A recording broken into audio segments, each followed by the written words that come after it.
warahmatullahi wabarakatuh. Saya Vinanda Rendis, CGP Angkatan 10 dari SD Negeri 2 Mamba, Kabupaten Jepara. Berikut adalah diseminasi budaya positif aksi nyata saya di modul 1.4. Assalamualaikum warahmatullahi wabarakatuh.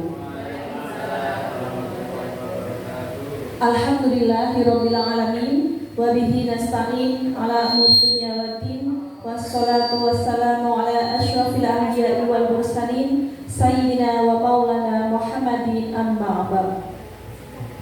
Yang terhormat Bapak Kepala SD Negeri 2 Mamba, Bapak Amin Fatah SPD MPD, serta Bapak dan Ibu Guru SD Negeri 2 Mamba yang kami hormati.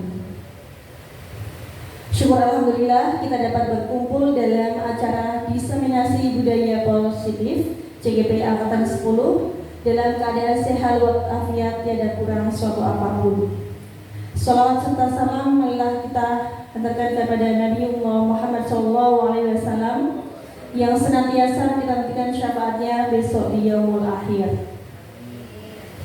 Marilah kita buka acara pada pagi hari ini dengan bacaan basmalah bersama-sama. Mari saya hantarkan. Bismillahirrahmanirrahim. Memasuki acara yang pertama yaitu pembukaan.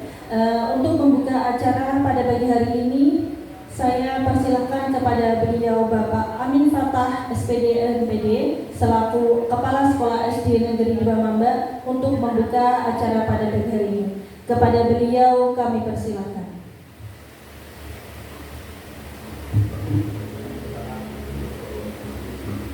Assalamualaikum warahmatullahi wabarakatuh. Bismillahirrahmanirrahim. Kepada semua rekan guru yaitu keluarga besar SD Negeri 2 Mamba yang saya hormati, terutama kepada CGP kita dari SD 2 Mamba yaitu Mbak Vinanda Rendis SPD. Mari acara diseminasi budaya positif yaitu merupakan aksi nyata yang akan disampaikan oleh Ibu Vinanda Rendis sebagai CGP Angkatan 10 ya. Kita buka, mudah-mudahan apa yang mereka sampaikan nanti bisa bermanfaat bagi kita semuanya, karena budaya positif itulah ya yang akan membawa kita kepada keberhasilan semuanya. Dan mudah-mudahan dengan adanya CGP salah satu guru di SD 3 Mamba bisa membawa suasana baru, peningkatan dalam kegiatan belajar mengajar di SD Negeri 2 Mamba. Mari acara ini kita laksanakan. Sebelumnya kita buka dengan suratul Fatihah. Mudah-mudahan apa yang disampaikan, apa yang kita peroleh nanti bisa berhasil guna, bermanfaat bagi kita semua. Al-Fatihah. A'udzubillahi minasyaitonir rajim. Bismillahirrahmanirrahim. Alhamdulillahirabbil alamin arrahmanirrahim maliki yaumiddin. Iyyaka na'budu wa iyyaka nasta'in ihdinas siratal mustaqim siratal ladzina an'amta 'alaihim ghairil maghdubi 'alaihim waladdallin. Terima kasih, dan selanjutnya aksi nyata yang akan disampaikan oleh CGP kita bisa dilanjutkan. Terima kasih. Wassalamualaikum warahmatullahi wabarakatuh.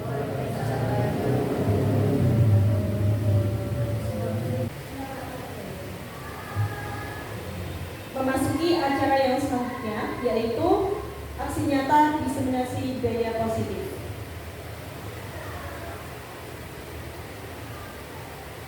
Bapak dan Ibu, untuk mengawali acara pada hari ini, marilah kita lakukan eksperimen bersama-sama agar kita semua bersemangat untuk mendengarkan materi di dalamnya. Oke, untuk itu saya mohon Bapak dan Ibu untuk berdiri.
sekolah. Budaya positif tersebut dapat dijalankan dengan menerapkan konsep-konsep inti seperti yang pertama adalah disiplin positif, kemudian yang kedua adalah motivasi perilaku manusia, kemudian posisi kontrol restitusi, keyakinan sekolah atau kelas, kemudian yang terakhir adalah segitiga restitusi. Nanti saya akan menjelaskan di slide selanjutnya. Kita mulai dengan disiplin positif. Disiplin positif merupakan suatu cara penerapan disiplin yang mengajarkan anak bagaimana bertanggung jawab dan menunjukkan kesadaran diri berdasarkan nilai-nilai kebajikan. Disiplin positif lebih ke arah disiplin diri yang dapat mengontrol diri dalam melakukan segala tindakan. Disiplin diri dapat membuat murid memahami dan menyadari berdasarkan motivasi internal, bukan akibat paksaan atau ingin mendapatkan hukuman, ujian atau takut untuk dihukum. Jadi di sini disiplin diri itu berasal dari anak itu, bukan karena takut akan dihukum oleh gurunya atau ingin mendapatkan ujian atau ingin mendapatkan penghargaan dari guru. Jadi tumbuh dari dalam dirinya sendiri. Kemudian yang selanjutnya adalah motivasi perilaku manusia.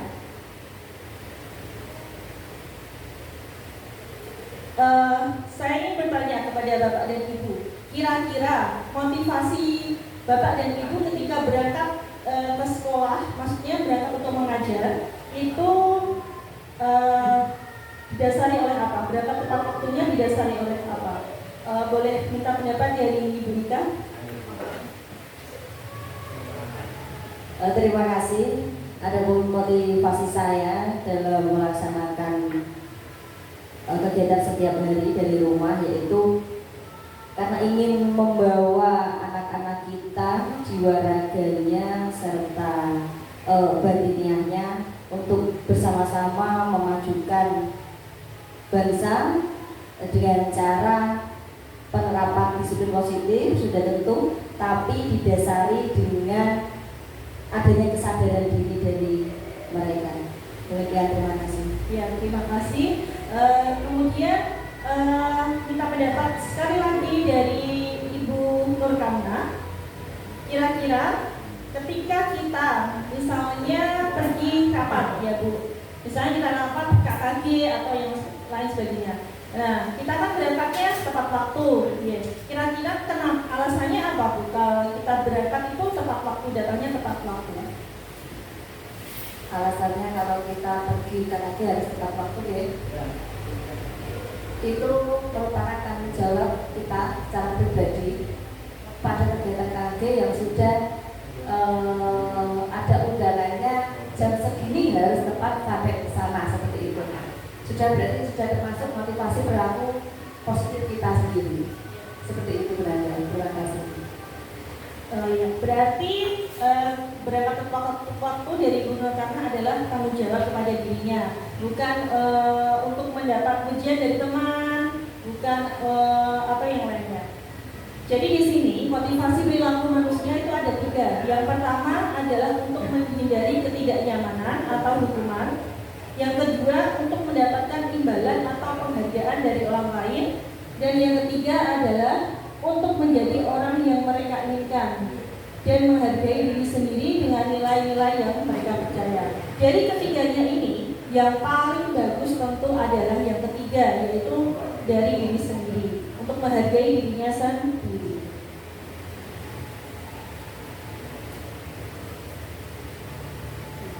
Sebelum ke materi selanjutnya, kira-kira anak-anak kita itu biasanya melaksanakan tanggung jawabnya di sekolah itu lebih banyak didasari oleh karena takut dihukum atau ingin dihargai, ingin dapat ujian, atau sudah dari motivasi dalam dirinya.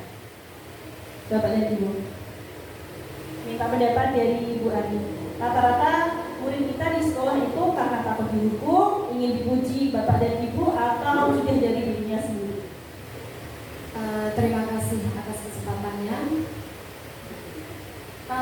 menurut saya melihat dari siswa-siswi ini sebagian besar mungkin kalau memang sudah anak yang kelas tinggi ya Bunda, itu kemungkinan besar memang karena mereka sudah bertanggung jawab. Jadi berangkat lebih pagi atau mengerjakan tugas sekolah itu sudah menjadi tanggung jawab mereka. Tetapi sebagian besar jika melihat dari anak-anak yang dari kelas rendah, mungkin karena itu rasa ingin dipuji oleh temannya atau gurunya karena sudah berhasil datang tepat waktu atau mengerjakan tugasnya. Demikian, terima kasih. Terima kasih untuk pendapat dari Ibu Ani. Yang selanjutnya adalah posisi kontrol restitusi. Jadi di dalam posisi kontrol restitusi itu ada 5 posisi kontrol. Yang pertama adalah guru sebagai penghukum, kemudian guru sebagai pembuat rasa bersalah, guru sebagai teman, guru sebagai pemantau, dan yang terakhir adalah guru sebagai manajer.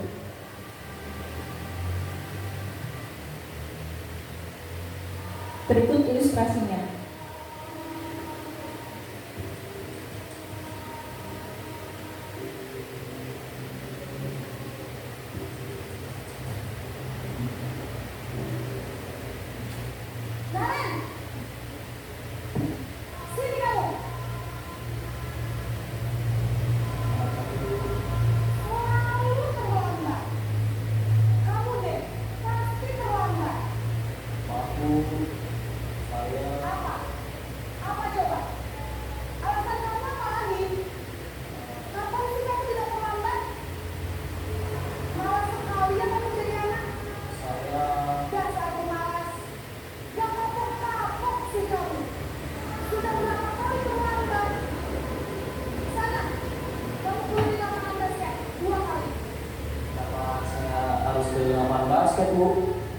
Kenapa?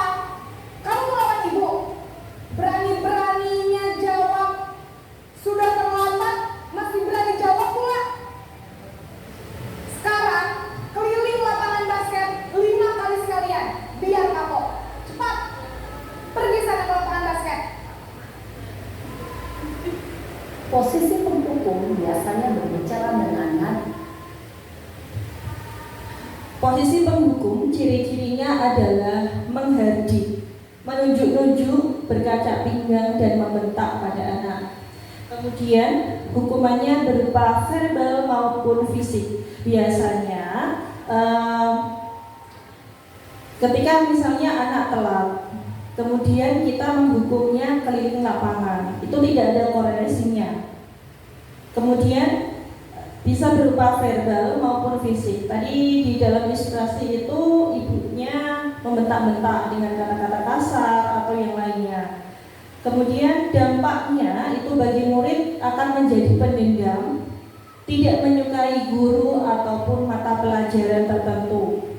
Jadi mungkin kalau di tingkatan SMP, SMA itu kan mata guru pelajarannya berbeda-beda. Ketika dia mendapat hukuman dari satu orang itu, mungkin dia karena dihukum oleh ibu guru pelajaran IPA, mungkin dia akan membenci IPA selamanya, begitu.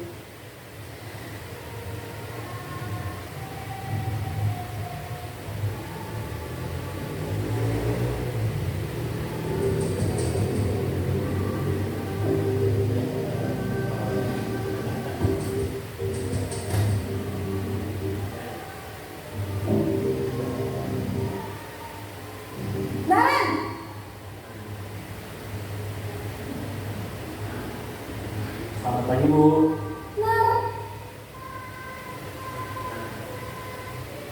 Naren, kamu kenapa telat lagi, Nak? Hah? Ya Tuhan, Naren, kamu senang ya bikin ibu susah ya? Kalau kamu terlambat pagi, nanti ibu yang ditegur bapak kepala sekolah, Nak.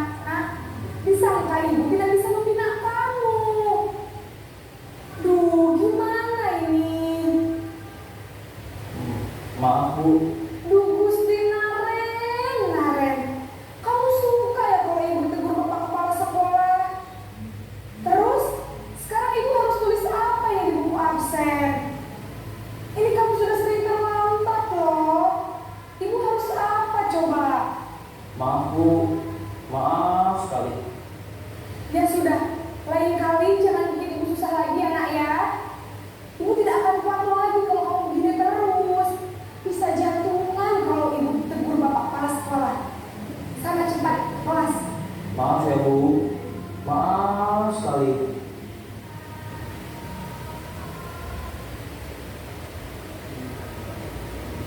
Ya, tadi adalah ilustrasi posisi kontrol pembuat rasa bersalah. Jadinya di dalam melaksanakan posisi kontrol tersebut, suaranya cenderung lembut, tenang, namun kata-katanya menyalahkan murid. Tadi kita mendengar, apa kamu tidak kasihan Naren sama ibu? Kalau anaknya modelnya anak-anak overthinking, itu nanti anaknya merasa bersalah di dalam hatinya. Karena tadi bu gurunya kan bilang, nanti kamu nggak kasihan sama bu guru kalau nanti dimarahi pak kepala sekolah dan lain sebagainya. Itu adalah posisi kontrol rasa bersalah. Guru menyatakan merasa kesalahan pada murid dan dengan membuat guru merasa menderita. Seolah-olah menderita, aslinya kan tidak, hanya untuk menakut-nakuti anak. Kemudian dampaknya bagi murid merasa bersalah, merasa menjadi manusia yang gagal karena dia adalah penyebab dari masalah itu, masalah gurunya disalahkan itu. Kemudian menjadi merasa rendah dan menarik diri dari lingkungannya. Kemudian posisi kontrol yang kedua adalah posisi teman.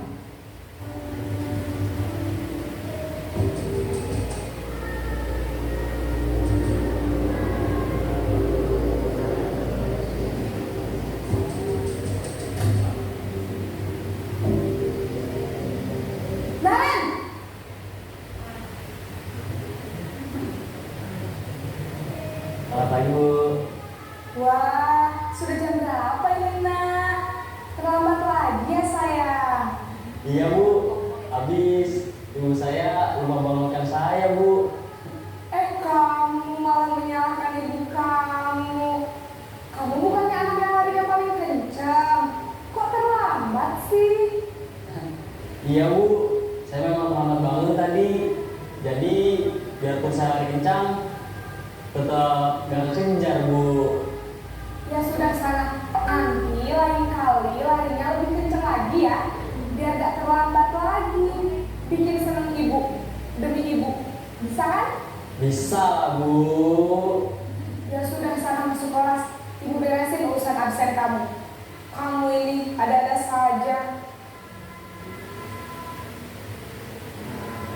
Ya, itu adalah ilustrasi dari posisi kontrol sebagai teman. Suaranya gurunya ramah, dia menyenangkan, tidak ada membentak atau yang lainnya. Cenderung bersenda gurau untuk menghangatkan suasana. Kemudian dampaknya bagi murid akan bergantung pada satu orang, yaitu guru yang membela dia itu tadi. Murid tidak mandiri dan tidak bisa berpikir untuk dirinya sendiri. Maksudnya tidak bisa menyelesaikan. Nanti anak-anak terbiasa tidak bertanggung jawab, kemudian tidak bisa menyelesaikan masalahnya, tidak bisa mencari solusinya karena terlalu santai menganggap gurunya itu sebagai temannya sendiri. Makanya di sini disebut dengan posisi teman. Yang selanjutnya adalah posisi pemantau atau monitor.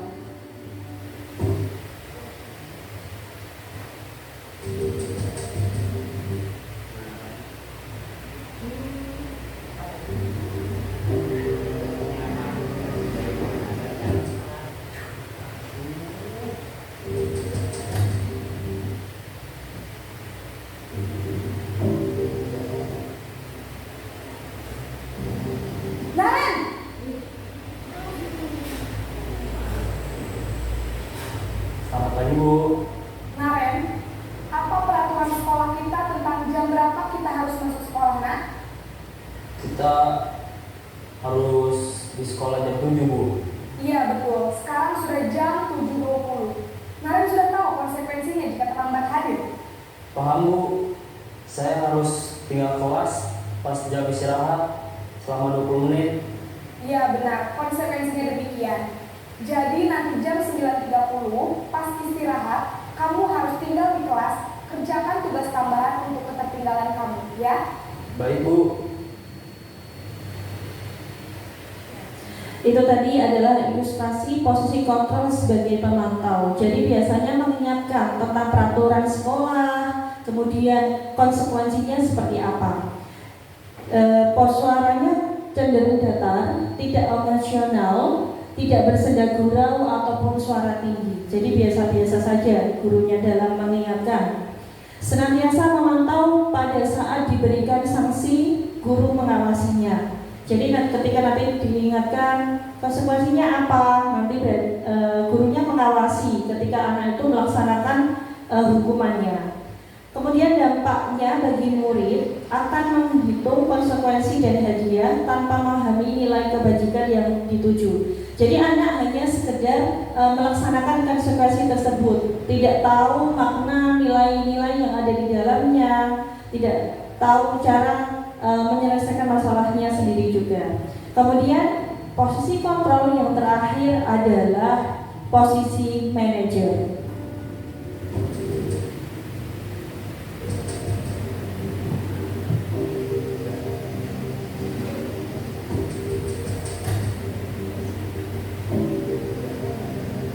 Naren,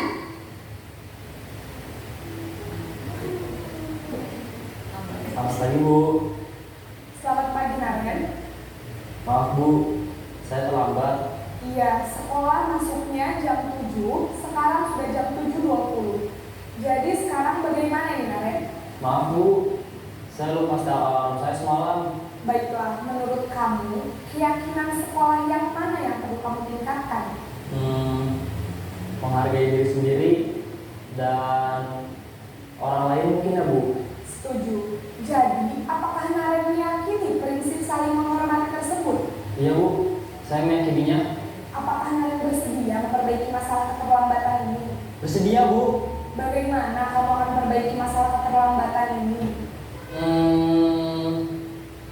Saya akan coba untuk tidak lupa menyetel alarm saya, Bu. Baik, kalau Naren lupa menyetel alarm di rumah, ada orang yang kira-kira bisa bantu mengingatkan tidak? Ada, Bu. Kakak saya, Kak Emma. Ada lagi selain Kak Emma? Selain Kak Emma, ada ibu saya. Baik, jadi yang mengingatkan Naren adalah Kak Emma dan ibu kalian. Kira-kira akan mulai start alarm kapan nih, Naren? Setelah pulang sekolah, akan segera saya lakukan. Baik, jadi Naren akan setel alarm untuk bangun besok pagi dan akan diingatkan oleh kakak dan ibunda Naren ya. Ada lagi yang mungkin perlu dilakukan Naren agar tidak terlambat bangun lagi? Tidak ada, Bu. Baik Naren, terima kasih untuk kerjasama kamu. Sekarang kamu perlu kembali ke kelas untuk belajar. Baik, Bu. Terima kasih. Ya, itu tadi adalah ilustrasi dari posisi kontrol sebagai manajer. Suaranya cenderung netral, tidak emosional, tidak terlalu ramah, dan nada tidak terlalu tinggi. Kemudian guru akan terus mengajukan pertanyaan-pertanyaan yang bermakna untuk membuka pikiran murid. Guru membimbing murid untuk memecahkan masalahnya sendiri. Jadi di sini guru tidak mengingatkan konsekuensi ataupun langsung menghukum, tapi malah memberikan kesempatan untuk anak untuk memperbaiki masalahnya tersebut. Kemudian dampaknya bagi murid adalah murid menjadi lebih mandiri, bertanggung jawab, dan dapat memecahkan masalahnya sendiri. Karena dia mencari akar masalahnya, kemudian penyebabnya apa, kemudian solusinya seperti apa. Guru posisinya adalah membimbing anak tersebut. Boleh minta pendapat dari Bu Yanti. Kira-kira dari kelima posisi kontrol tersebut, itu yang paling bagus diterapkan itu posisi apa? Terima kasih atas kesempatannya. Kalau setelah saya mengamati materi dari Bu Nanda tadi, yang paling bagus itu adalah posisi sebagai manajer, karena siswa bisa menjadi mandiri sendiri, bertanggung jawab dan memecahkan masalahnya sendiri. Kalau yang dari nomor 1 sampai 4 tadi kan ada dampaknya negatif. Yang 5 ini semua dampaknya positif. Terima kasih. Ya, terima kasih. Berarti yang paling sempurna itu di manajer, begitu ya Bu Yanti? Ya. Ya, kita sampai di kuis. Tadi sudah memahami kelima-lima posisi kontrolnya. Sekarang kita coba pemahaman kita tentang posisi kontrol di dalam kuis.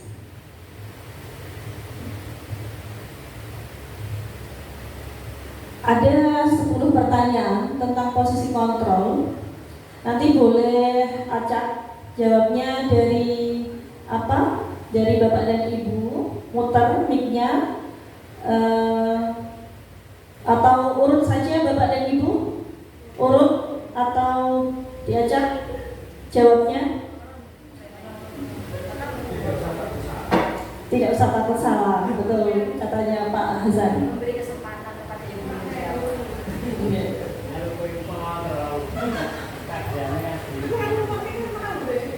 Ya, boleh dimulai ya.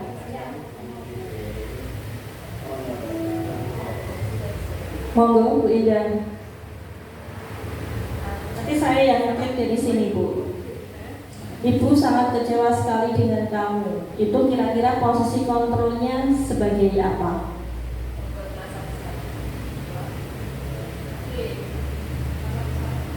Ya, jauh Bu. Ya.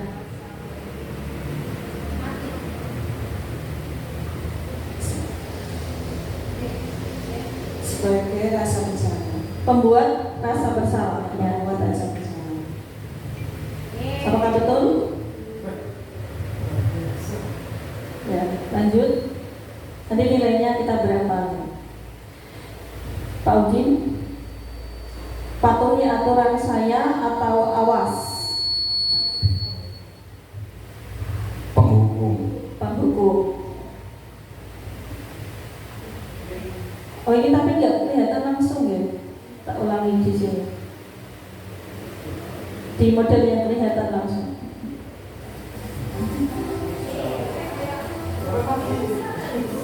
Family 100.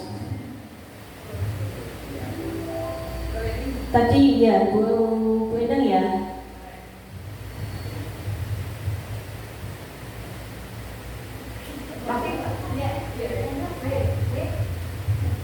B. Pembuat rasa bersalah. Betul? Tuh. Tepuk tangan buat Bu Indah. Tidak kelihatan. Pertanyaan kedua untuk Pak Hasan. Patuhi aturan saya atau awas? Penghukum. Penghukum. Betul? Betul.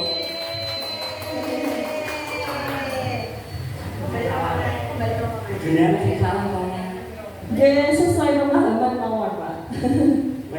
Ya, pertanyaan ketiga. Posisi apakah aku? Apa rencanamu untuk menyelesaikan masalah ini? Waktu berjalan. Manajer. Betul.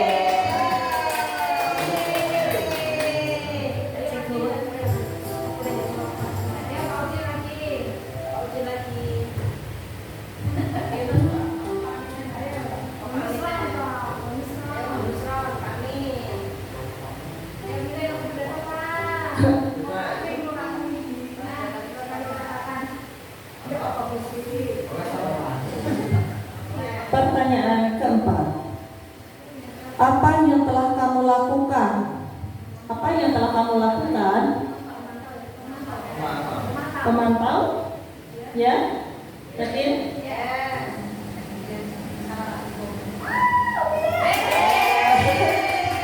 Betul, ternyata sudah di nomor 4 masuk betul semua.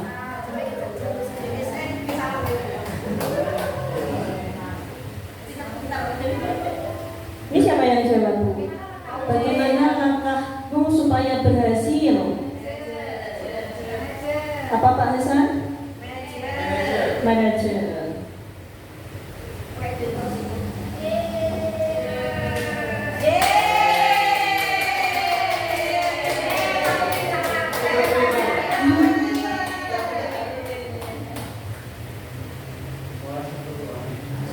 Ya, kemudian nomor selanjutnya, ya sudah kali ini tidak apa-apa, nanti ibu bantu bereskan. Apa?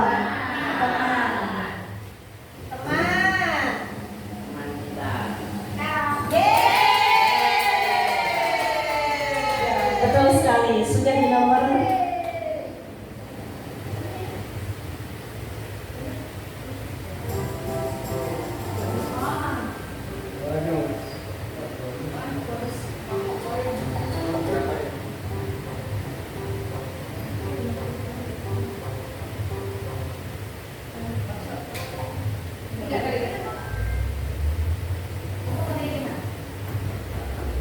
Pertanyaan ketujuh, gimana coba kalau orang tua kamu tahu kamu berbuat begini?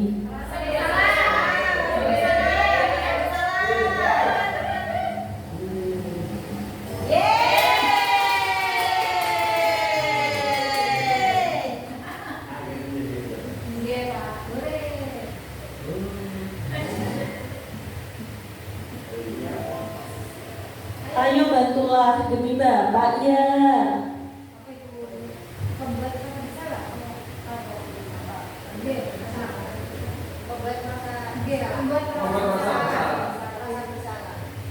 Ya, teman atau merasa bersalah?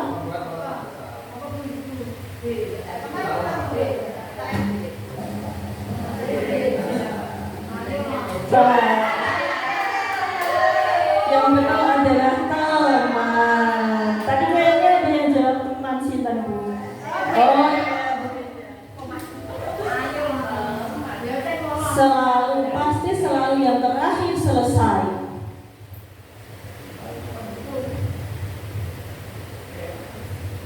Pasti selalu terakhir yang selesai.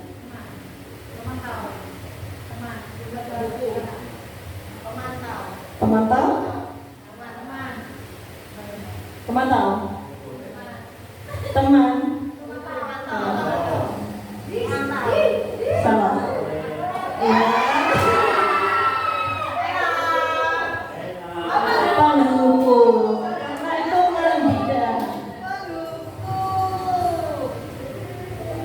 Tadi awal-awal betul semua ya Bu?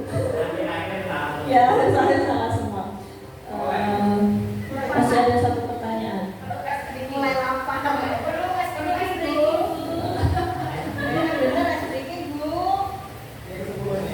Pertanyaan terakhir. Kondisi apa kamu? Peraturannya apa? Menanyakan peraturan. Menanyakan pertanyaan apa? Berarti pemantau. Iya. Terima kasih. Nilainya sedikit.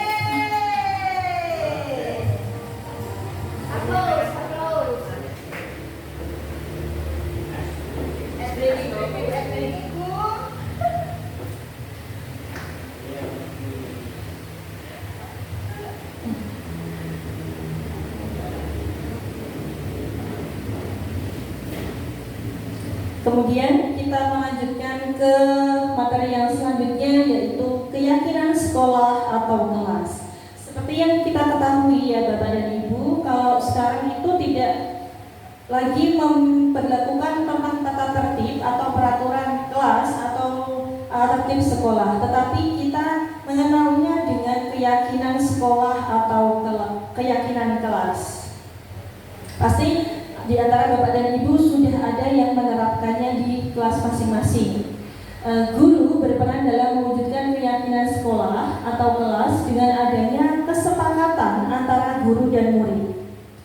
Jadi guru dan itu keyakinan kelas itu bukan dibuat oleh guru. Kalau dibuat oleh guru itu sama halnya dengan tata tertib atau peraturan. Jadi keyakinan itu adalah Jadi dari anak pengennya seperti apa, kemudian guru ini posisinya hanya membimbing untuk menentukan redaksi kalimatnya. Jadi beberapa anak memberikan usulan, kemudian bapak atau ibu guru membenahi redaksinya, kemudian setelah itu disepakati bersama, kemudian dilaksanakan bersama-sama di kelas. Keyakinan sekolah atau kelas berupa pernyataan-pernyataan yang universal, yang mudah diingat dan dipahami dan harus diterapkan di lingkungan sekolah. Berikut adalah contoh keyakinan kelas, bisa dengan kata-kata kesepakatan kelas atau yang lainnya. Jadi tadi yang digarisbawahi adalah keyakinan kelas itu dari anak dan untuk anak, ya. Bukan dari guru, kemudian anak hanya disuruh menulis, kemudian disuruh mematuhi. Itu nanti sama dengan tata tertib.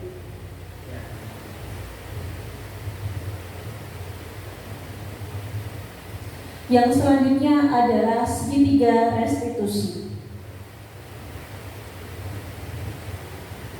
Di dalam segitiga restitusi itu ada 3 tahapan. Yang pertama adalah menstabilkan identitas, validasi tindakan yang salah, kemudian menanyakan keyakinan.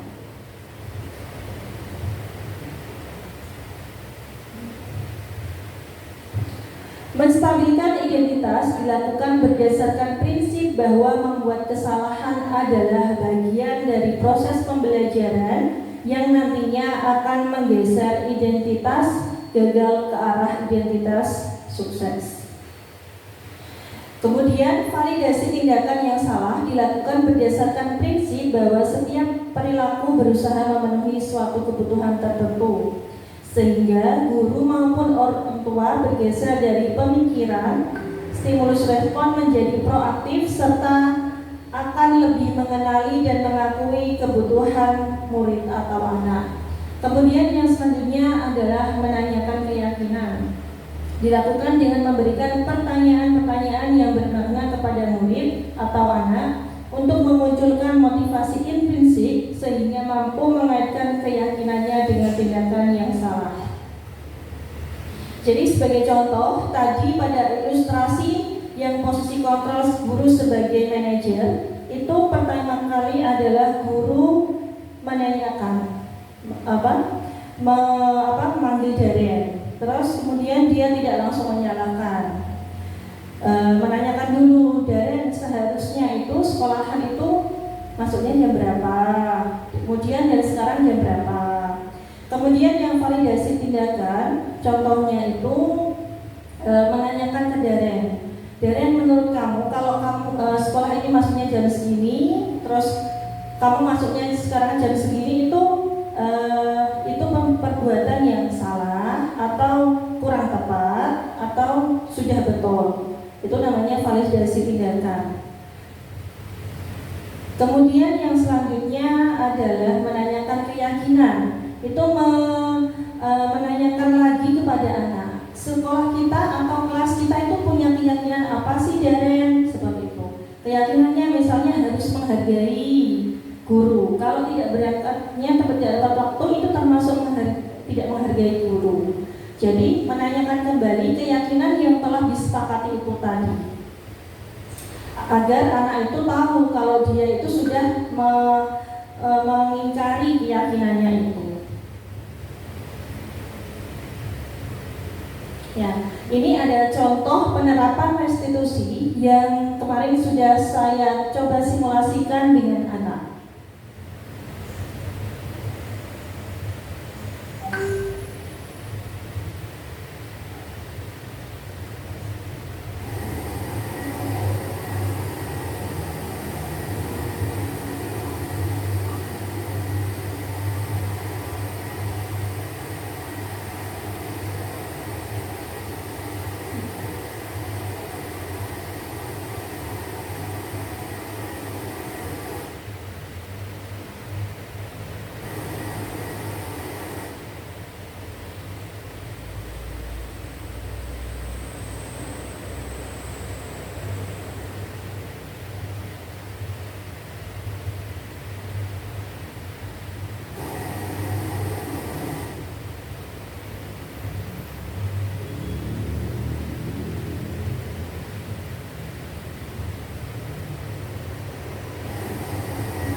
Cuma tadi tidak belajar saja. Nah, mulai jawabannya ini mulai kapan? Mulai besok pagi, sudah mulai belajar, terus mulai yang belajar. Artinya yang kalau soal ini jawab bisa mengerjakan tantangan kalau sudah belajar. Itu ya jawab ya sebutlah ya kerjaan itu jawab oleh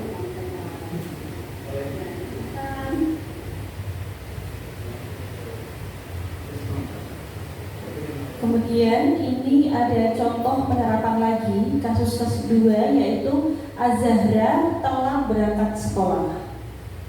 Contoh penerapan restitusinya adalah sebagai berikut.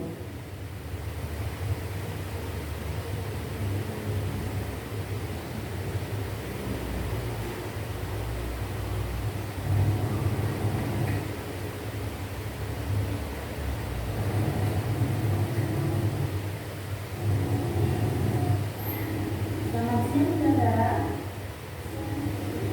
Sudah setelah berjalan ini bersama teman-teman. Saudara tahu ya apa waktu yang manusia dilakukan?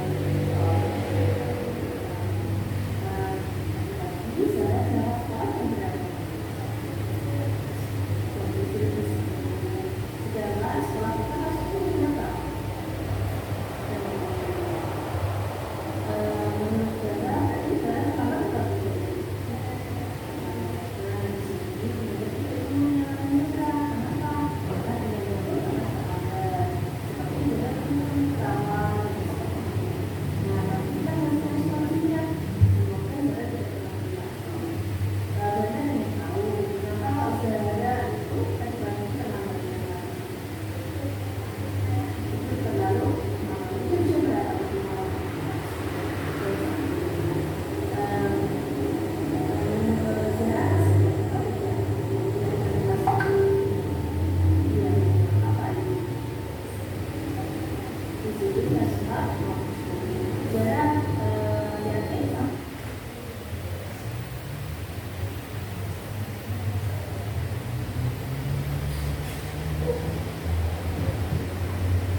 Ya, itu adalah dua contoh ilustrasi penerapan restitusi dengan dua contoh kasus, yaitu yang pertama anak yang mencontek, kemudian anak yang terlambat ke sekolah.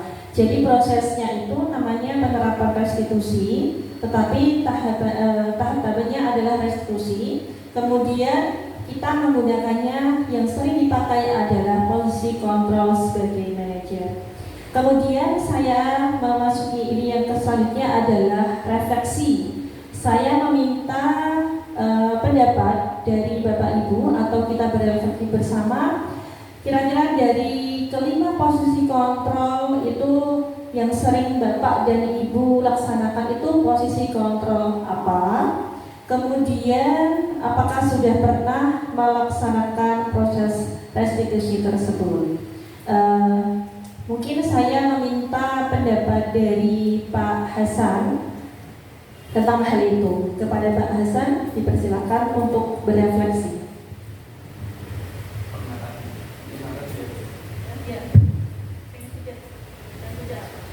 Terima kasih pada Bunda kesempatan saya untuk merefleksi tentang bagaimana menghadapi siswa-siswi ketika pembelajaran berlangsung ataupun ketika di sekolah. Banyak mungkin dari kelima hal tadi itu sudah pernah saya praktekkan pada anak, ya pasti sudah pernah. Nah ini yang namanya sebagai guru, tantangannya adalah bagaimana kita menjaga emosi kita. Emosi itu berarti karena namanya anak berperilaku itu kan terkadang spontan, dan sebagai guru, sebagai pendidik kita juga spontan dalam menanggapi siswa-siswi kita. Maka terkadang contoh saja yang pernah saya terapkan, yang pertama tadi adalah posisi menghukum. Tetapi setelah dilihat, pasti kami juga menemui dampak negatifnya dari apa yang telah kita laksanakan. Maka setelah anak menjalani hukuman ketika melakukan kesalahan atau mendapatkan sanksi, kita menyusuli dengan melakukan manajemen.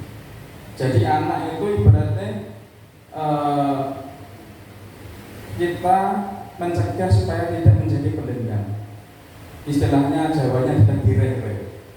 Ya tadi gini, supaya anak itu nanti kembali stabil lagi. Mungkin karena setelah melakukan kesalahan kita kasih hukuman, anak mungkin akan merasa bersalah. Setelah merasa dia bersalah, merasa hukumannya itu dilaksanakan, kita nanti melakukan pemantauan, terus kita juga bisa bertindak sebagai teman. Setelah dilakukan juga nanti kita sebagai manajemen anak. Jadi memang saya akui kelima-limanya itu pernah saya lakukan, dan bisa jadi pada satu anak itu perlakuan kelimanya itu secara bertahap kami laksanakan. Karena tahu sendiri, mungkin kita lihat respon anak itu berbeda-beda. Karena anak-anak itu ada yang temperamen, ada yang tipenya pendiam, ada yang tipenya aktif dan sebagainya. Itu pasti kita kasih penerapan atau treatment yang berbeda. Dan kami juga sebagai pendidik juga tidak luput dari kesalahan dan kekhilafan tentunya dalam menghadapi siswa. Ya salah satunya kami terima kasih pada Bu Nanda melaksanakan seperti ini juga sebagai evaluasi bagi kami untuk melakukan pembelajaran lebih baik lagi.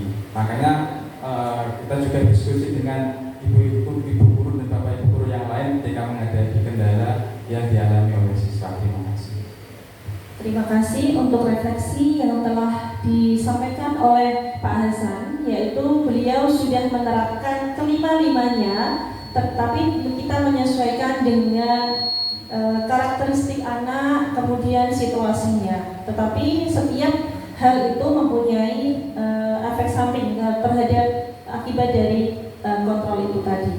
Kemudian saya meminta pendapat satu lagi dari mungkin Pak Amin tentang kelima posisi kontrol tersebut.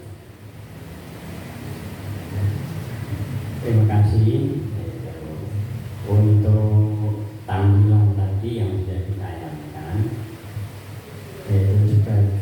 Terutama saya sebagai kepala sekolah, sebagai kepala sekolah dan mengamati semua siswa baik dari 1 sampai 6. Namun memang perlakuannya mereka harus berbeda-beda. Jadi cara penanganannya tidak harus sama. Kalau anak kecil begini, kalau anak yang besar begini. Dan juga kita sebagai guru itu tidak harus merayu anak terus. Kadang itu diperlukan. Kadang ketegasan juga diperlukan. Karena kalau hanya itu saja, anak juga menjadi jenuh dan mungkin tadi efek dari hal tersebut bisa membekas. Karena itu metode untuk menangani anak itu harus bervariasi, dan sebagai seorang guru itu harus tahu karakter mereka masing-masing. Karena mungkin kita tangani hukuman yang sama itu tidak ada efek kepada yang lain, itu bisa juga. Tapi kalau pada seseorang itu bahkan sangat mengesan, sangat mengena, dan itu bisa menimbulkan perubahan. Nah, untuk semuanya itu perlu dilakukan oleh semua, yaitu guru. Karena saya sebagai kepala sekolah di sini, saya kadang masuk ke kelas itu juga saya mohon maaf, itu yang intinya saya tuh pengen tahu keadaan kelasnya bagaimana, kalau di kelas seperti apa. Karena dari mereka terutama anak kecil dibentak saja kadang ada yang nangis, tapi kadang dibentak ada yang jawab macam-macam dan sebagainya. Nah, itu. Jadi kita ambil yang paling baik itu yang mana. Jadi dari berbagai macam metode yang kita terapkan, itu yang paling mengena, itu yang paling bermanfaat, yang paling berhasil, itu metode apa. Tapi memang tidak bisa digebuk rampak atau kebiahuan. Jadi semua sesuai dalam jalan kelas, karena terdiri dari berbagai macam karakter, kita juga harus bisa memilih dan memilah untuk melakukan sesuatu yang mungkin berkenaan dengan kondisi anak. Sementara itu, terima kasih. Terima kasih atas refleksi yang telah disampaikan oleh Bapak Amin Fatah selaku Kepala dari SD Negeri 2 Mamba. Bapak dan Ibu, demikian acara diseminasi disiplin positif dari saya, Vinanda Rendis, CGP Angkatan 10 Kabupaten Jepara. Hari ini kita telah belajar tentang banyak hal mengenai disiplin positif, kemudian perilaku, motivasi perilaku, kemudian ada restitusi dan lain sebagainya. Harapan saya kedepannya kita dapat melaksanakannya di dalam segala proses pembelajaran. Demikian saya akhiri, wabillahi taufiq wal hidayah. Wassalamualaikum warahmatullahi wabarakatuh.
guru kelas 1 SD Negeri 2 Mamba.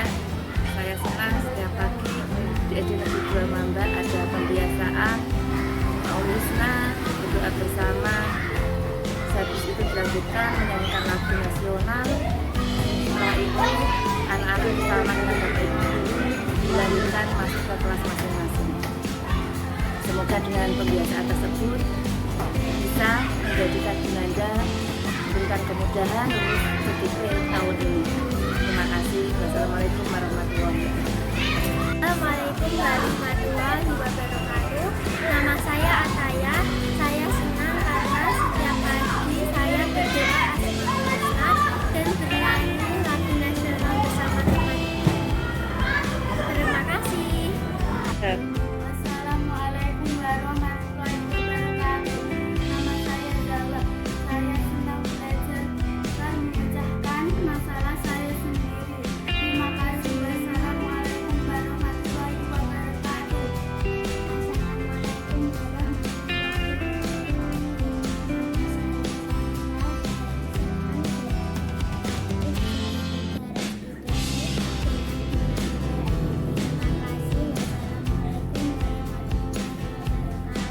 Oh.